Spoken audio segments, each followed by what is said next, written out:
Hey there, Heather, ho there. It's Jeff Cutter. Welcome you to yet another Cutter Degrassism. And this one it's not I know if you want to go by order, it's not the season 8 and 9, no, sorry, the season 9 and 10 retrospective. That comes later.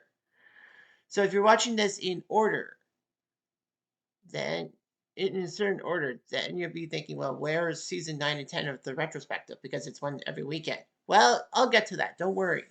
It'll be up shortly. But anyhow, we are doing this Degrassism, and this is a topic I wrote on Degrassi Reddit 3 weeks ago, and I did not even realize it. I forgot all about it. And this is a big one because it has to do with Emma, yeah, and it does have to do with a brick in her wall. Now, I will link the Bricks in Emma's Wall um, playlist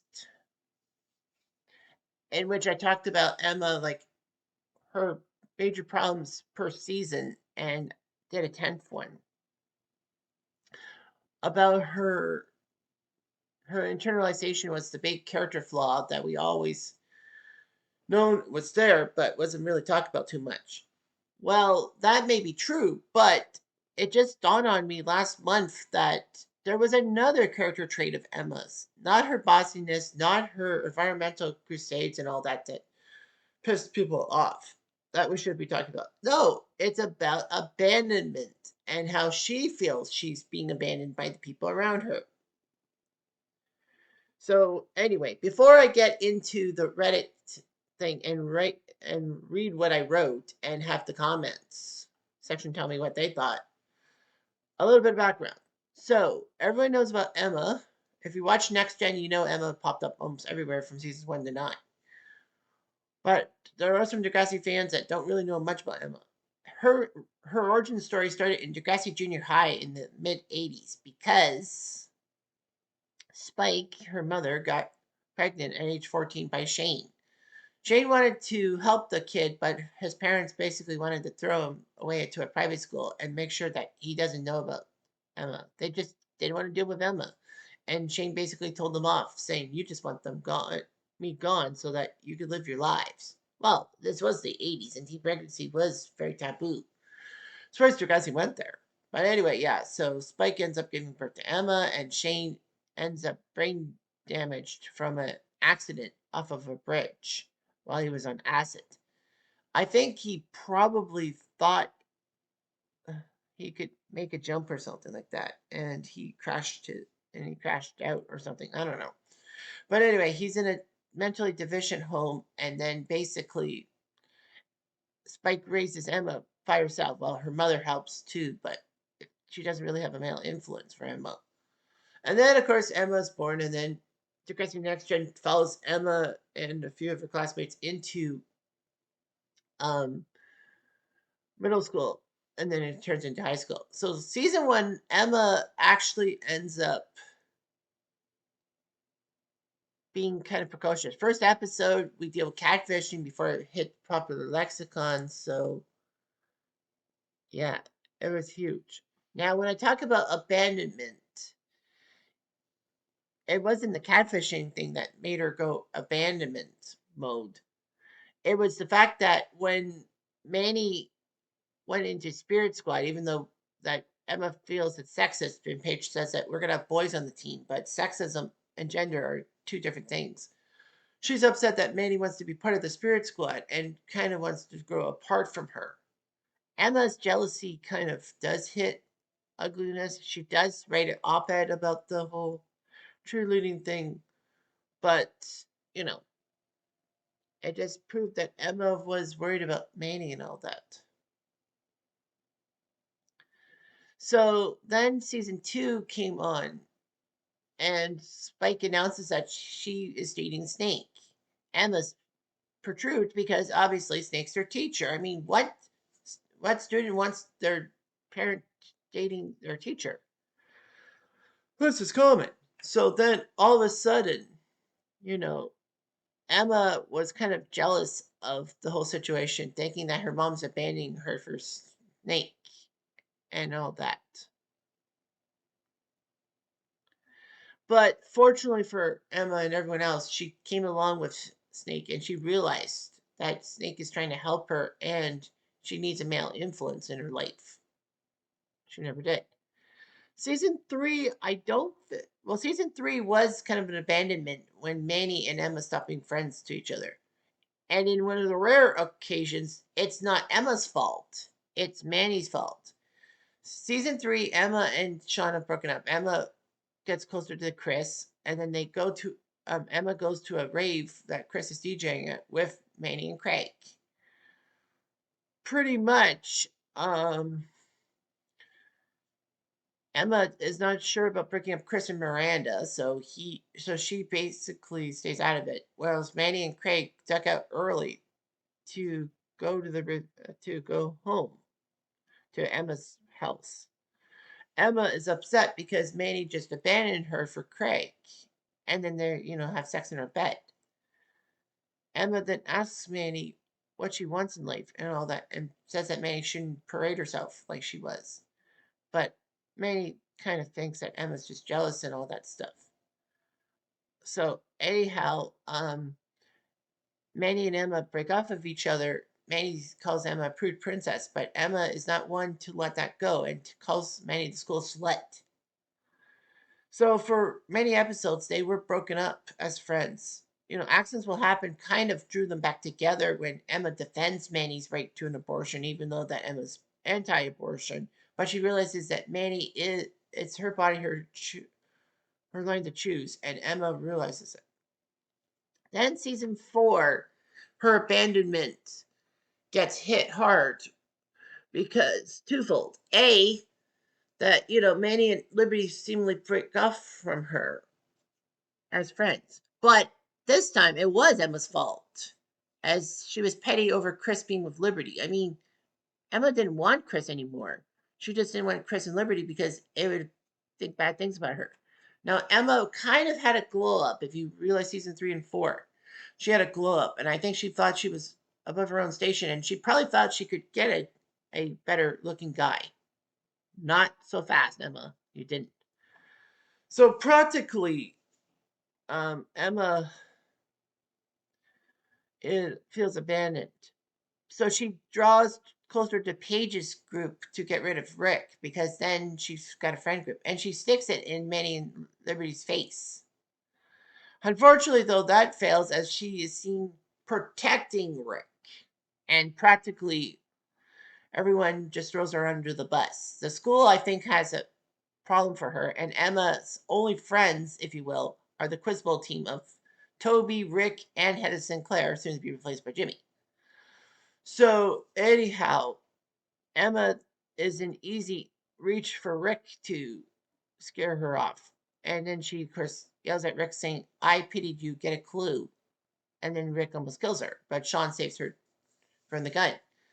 On the Monday after, she actually grows closer to Sean and thanks him for saving her life. And then is upset when Sean goes back to Wasaga to deal with his PTSD from killing Rick. He probably feels like he's going to get in trouble with the law. But technically, Rick was the bad guy, and Sean was doing it in self-defense, so the police would never have done anything. Heck, if anything, the police would have forced Sean to stay in Toronto while being investigated. Emma, of course, is pissed off that Sean has to leave for Wasaga, and she looks forlorn. And then, she starts falling flat in school and everything else, and then picks up with Jay, who's a connection to Sean. Don't tell me any different. But, she starts to become the aggressor with Jay at the end of it. And then the gonorrhea attack basically makes the school shun her, in a sense, and she feels abandoned in a sense. And then season five, that abandonment issue hits hard when she wants to be with Peter, despite what he did to Manny. It just is terrible. And of course, Sean is on Emma's mind because when she wants to be with Peter, she tells Manny that this was the first boy she liked since Hurricane Sean blew through her emotional trailer park, which, she was upset that Sean, gave her emotions and then left for Wasaga and didn't talk to her. I mean, how else do you explain her being with Peter in season five? If Sean was still there, she definitely would have stayed away from Peter. Heck, if she didn't have her character reset, she definitely would not have been with Sean. I mean, with of Peter. I mean, anyway. And then when Manny has to live with Emma because of her parents not liking her job as an actress, um, Emma had Manny in her sights. And then Emma, I think, in a way, wanted to boss her around when she has to move in. Because then, if Manny doesn't want like what Emma's doing, then Emma can kick her out. I think she couldn't legally kick her out because Spike and Snake would have raised a fuss. But yeah, she kind of felt good that Manny was with her and all that. And then she was with Peter because Peter treated her well.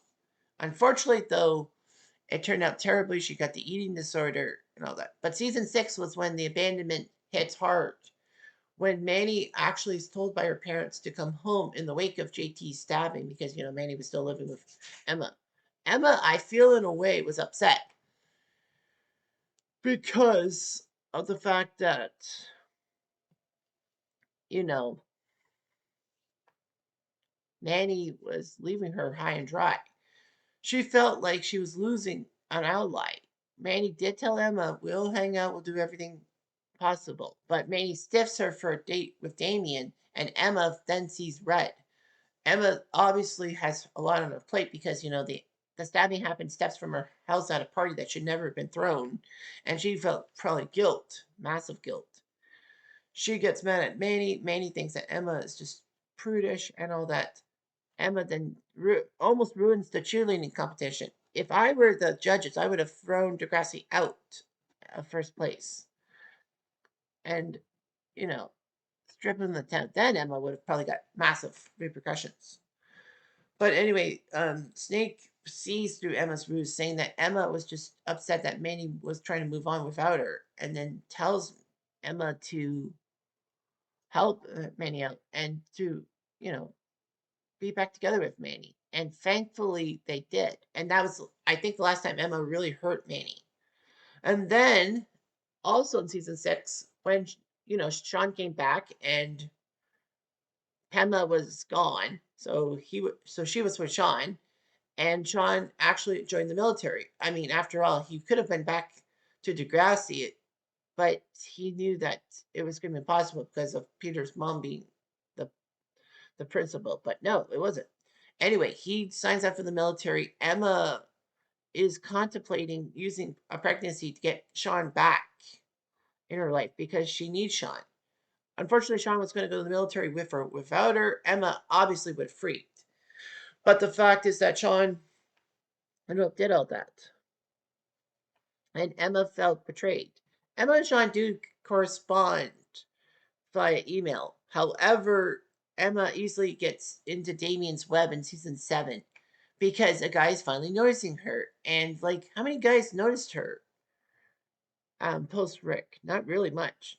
The people that were noticing Emma instead of the other way around were kind of off-beating. Toby because he was a creep. Rick because he was a psycho. Sean season 6 because, his PTSD clouded his judgment possibly. And, Damien. So logically, Emma goes towards Damien because he shows her affection and all that. And obviously, with Sean not in the picture, Emma feels that Sean's not going to come back, so she might as well just move on without him. But Damien cheats on Emma with Liberty. Toby spills the tea, and Emma blows off at Damien, but not Liberty, saying, I don't want to break a 6-year friendship, which is bullshit because, there were more frenemies. However, in college, it was hard to abandonment. First episode, season 8, Emma learns that Manny and Liberty are in the same dorm, but not her, even though that Emma and Manny were supposed to be in the same dorm as the application form said. Unfortunately, that wasn't true. So instead of waiting for the college to fix the problem, Emma decides to fix the problem for them and goes straight there and makes everyone rotate. So Emma gets Manny, Liberty, and this person named Kelly, but it's a guy. Manny and Liberty are upset that Emma is just pushy and basically can't live without them. And Emma does realize that she needs to be better and all that. Unfortunately, the abandonment hits hard because after weed brownies and the thing where Hollywood Mamie leaves to be an actress and Liberty pledges a sorority. I stupidly thought she moved into pre-law, and that's why she left the dorm. But Emma was by herself. Kelly wasn't in the dorm because he got kicked out because of the pot brownies. And I think Emma kind of withdrew from school. But also the fact that, Emma was technically by herself in the dorm. I mean, the school probably would have added three more people to help her or shipped her to another dorm. But the fact of the matter is that Holly Road came through, and when Kelly decides to take a job up in the Yukon because his dad's wants to help him out and get Kelly on the right track, Emma doesn't take it well, and basically Kelly leaves her high and dry, and she has to tell about her woes of abandonment to Spike and Snake, telling them that when Manny left for Hollywood and Liberty left for a sorority, she needed to grasp onto Kelly as much as she could and try to grasp on friends to make her sane. Unfortunately, though, it doesn't work out so well, and she ends up being with Spinner, and definitely that's not endgame. All right, so I told you about the whole abandonment stuff and everything else. So now here we go. Here's what I wrote 3 weeks ago, and this is being broadcast on February 1st, 2026. Here we go. I feel that Emma got a lot pushy when she was faced with people, quote unquote, abandoning her. She was a tad jealous of Manny in season one Spirit Squad and was worried that Manny was going to hang out with Paige instead of her.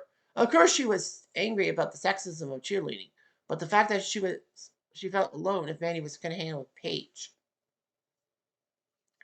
and all that. Next came Spike seemingly abandoning her by being with Snake. Emma in season two felt like she needed her mom and felt like all she needed was her. That's what she said in season two. But she came along with Snake. Season four was when it was noticeable as she was forlorn when Sean left for Wasaga to deal with PTSD. She wanted to be back with him. After all, he saved her from a gun. Plus that line from season five premiere when she wants to be with Peter. She says Sean polluted her emotional trailer park. I mean, how else can you explain her being with Peter in season five? I feel like if Sean was still there, she would have stayed away from Peter, especially with how he treated Manny. And don't get me started with that storyline. Manny wanted to keep Manny around. Emma wanted to keep Manny around, so she seemed to boss Manny when she has to move in with the falling out with her father. Season 6, again, it was noticeable and also more loud with it being there twice. One, if you leave the episode, Emma feels like she needs to punish Lakers for killing JT, and she had good reason. It was at a party that should never have been thrown. Emma caved under peer pressure, and it was close to her home. She had to freak. But she went overboard, and people figured that when Manny was moving back home, Emma felt like she was going to lose Manny. Emma erupted when Manny abandoned Emma for Damien. Snake was right. Emma was worried that Manny was going to move on from her. And then the season finale when Sean heads for the military. Emma was doing everything she can to keep Sean around her. But she was worried. Well, she was worried she was going to be alone. Yeah, they corresponded. But Emma fell for Damien's spell and broke up with Sean. In college, it hit when she was doing everything she could to keep Kelly and also the sense of Manny Liberty around her. She fell off the rails in Holly Road when she doesn't have Manny or Liberty around, and Kelly leaves her for the Yukon. She feels lonely, scared, and a lot of other feelings. Then she marries Spinner, and that was that. So now the question is all that. All right. So there is a common theme in the comments section. All right. So the comments first is Warren Yam said, quote, "That's why I don't get annoyed with Emma, and I actually like her. I knew she was a bit much at times, but I understand what it's feel like to feel left out." True. Spooky Sketchbook said, "I have BBD or bipolar disorder. No, uh, borderline personality disorder, excuse me. And my partner brought up in a recent rewatch that Emma has a lot of my habits before I got better. She's she's her in a lot of her relationships she gets jaded and feigns detachment. Emma's my favorite character, and I support your fury. I also want to add we have a lot of scenes of her feeling abandoned by Snake and taking ownership of him whenever he's at risk of leaving her, be it from splitting, cheating, or death. I'm not too sure. If I'm guessing what Spooky said, that, you know, when Snake had to leave in season 5 after cheating on Spike with Hatzalakos. I mean, Snake had no choice. I mean, Spike was upset because Snake basically tried to pressure Emma into keeping the secret, and Emma couldn't. I don't know. There's another thing with schemas and all that. One person said she's the daughter of a teen mom who was conflicted over even having her and didn't know her father's backstory for over a decade. She seems uncomfortable being alone. Her missing out on rooming with Manny and Liberty college could have been good for, but she interfered so she can go her way and have her friends with her. She needed other people to give her a nickname and validate her. I don't think she spends that time single. Well, that's actually true. It's like the channel formerly known as Sierra Reads and Writes. I think it's yapping and yelling now. And she goes when she read all those unhinged Degrassi opinions, and I was one of them. She said that, and I talked about Emma. She said, yeah, Emma needed validation, and it was perfect. It was a perfect way of saying this stuff. Um, there's a Myers Briggs personality test covering Degrassi characters, and Smokey said she was struggling with self identity throughout high school, but the events surrounding the shooting should be considered, and what happens to her in episode 1 with the Predator. There. Historical Web says, I think this also factors into her need for control. Emma needs to control everything in life because she's in control. If she's in control, no one can leave her. She wants Manny to act a certain way so that she's in perfect control of the friendship and nothing can go wrong. We see this also with her eating disorder, and she tries to regain control after feeling like she had none. Emma feels that if she's in control of her life and everything's perfect, then she won't be abandoned. Absolutely freaking right. That's the problem because a need for control. And everyone figures that out too, that she has a need for control. Because the fact of the matter is that, she feels like, she didn't really have an identity. I mean, yeah, she was that cause crusader in the first 3+ seasons of Degrassi. But then once one of her causes what almost cost her death, as in Rick going after her, then she felt like she's lost herself and all that. It's kind of weird that, after season 4, like when Emma's problems are there, they don't mention about the school shooting. Yes, Spike in season 7, after telling Snake, don't get Emma involved in your affairs, she had that eating disorder. That didn't reference the shooting. That referenced Emma's eating disorder in season 5, which was a cause of the shooting, and nobody basically wanted to talk about it. I think that was the thing. They didn't want the shooting to affect everything. So yeah, she needed control and all that. That was what she needed. She needed a boyfriend that she can control, and Manny and Liberty too. I mean, Liberty more. So I'm actually shocked because they were more frenemies. People said she has an accurate representation of bipolar disorder. No, borderline personality disorder. I always get that mixed up.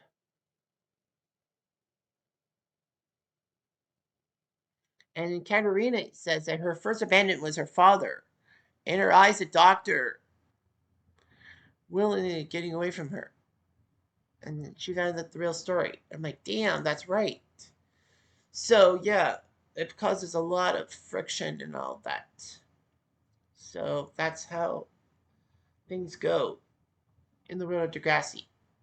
And yeah, Emma, her big problems are internalization and abandonment. Internalization because in logic, the whole catfishing thing led to the abandonment because she felt like she had to hide her real feelings about being catfished and all that. She felt uncomfortable with Liberty being with Coach Armstrong and Manny being on the cheer squad because of the whole catfishing thing, but she didn't tell them it. She made herself look like a twat. And then, of course, the whole shooting thing, and then JT's death. In season 6, I mean, Emma was projecting her anger and her sadness, but people just didn't think that way about Emma. And then Emma realized that she needed to internalize her problems so that she may stick with her relationships, which doesn't work out. And now you got the abandonment thing, her dad seemingly abandoning her and, being with Spike, a single parent and all that. And then, the want to be with him for male validation. That explains why she wanted to be with Peter. That explains why she wanted to be with Sean. That's why she wanted to be with Damien and Kelly. She needed validation. That's what they all say. And then you got, on top of everything, you got yourself the factor of, Manny and how she felt. Like if Manny leaves her, she feels distant and all that. So, yeah, it all makes sense. It does. It does. Thank you for listening to this overanalyzation and TED Talk of Emma's problems with abandonment. I'm Jeff Diamond. Adieu.